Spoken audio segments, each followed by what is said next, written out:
Hi friends, मैं अजय कुमार पटेल और आप देख रहे हैं AR न्यूज़। हम आए हैं भोजपुरी फिल्म माया की शूट पे। जो हमारे सामने हैं लाडो मधेलिया सर। आप बोलिए सर। कोई बात नहीं है, कुछ मेरा टाइटल ही ऐसा ना कि लोग मधेसिया मधेसिया गड़बड़ा जाते हैं। कोई बात नहीं है, बट ये माया मूवी जो है बहुत ही अच्छी मूवी, जैसे कि एक साउथ के पैटर्न में बना है मूवी। हाँ, और ये हमारे डायरेक्टर राम पटेल सर जी जो बहुत ही नेक इंसान है, उनका काम कराने का अंदाज ही कुछ अलग है और बहुत ही अच्छी फिल्म बन रही है। मान लीजिए सर, इस फिल्म के दौरान आप भोजपुरी इंडस्ट्री में क्या दिखाना चाहते हैं? कुछ अलग है इसमें जो एकदम हट के हो? जितनी भी फिल्म बन रही है उनसे कुछ हट के दिखाना चाहते हैं आप लोगों बिल्कुल को? वही है ही।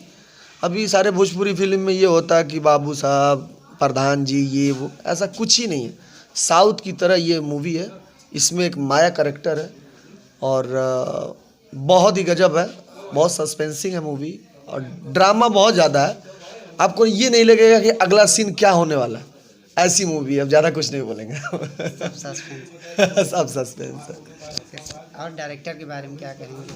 डायरेक्टर जी को बोला ही ना, बहुत ही अच्छे, गुड है। और हमारे बहुत ही अच्छे विलन, उनकी तो जोड़ी नहीं है, हमारे उमेश सर जी उर्फ टाइगर, और मेरे बड़े भैया चंद्र प्रकाश भैया जी, अन्ना करोल, वो भी तो उनका तो लुक ही एकदम साउथ की विलन जैसा है। और सत्य प्रकाश जी हमारे पिताजी का रोल किए हैं, बहुत ही अच्छा। सारे लोग, हीरोइन, सब लोग मस्त, कैरेक्टर तो सबका सर, इस अच्छा है। फिल्म के सॉन्ग के बारे में कुछ कहेंगे? कैसा गाना रहा, कैसा है कुछ सॉन्ग? देखिए बताएंगे क्या आप? होता है कि एल्बम में कुछ फ्लो दूसरा जाता है और फिल्म में थोड़ा सा मर्यादा को रखते हुए हाँ। रखा जाता है, लेकिन मस्त है मूवी। सारे धुन जो है क्रिएटिव, बहुत ही अच्छे धुन है, बहुत ही अच्छा है, सुपर। Thank you sir. और मैं विनती करना चाहता हूँ, मेरे भाई का जो चैनल है, क्या चैनल आप बताइए पहले? AR news. AR न्यूज़ जो चैनल है, प्लीज़ भाई हाथ जोड़ के विनती है कि आप उसे सब्सक्राइब करें, बेल आइकन को दबाएं और लाइक करें। ढेर सारा प्यार आशीर्वाद है। हर हर महादेव।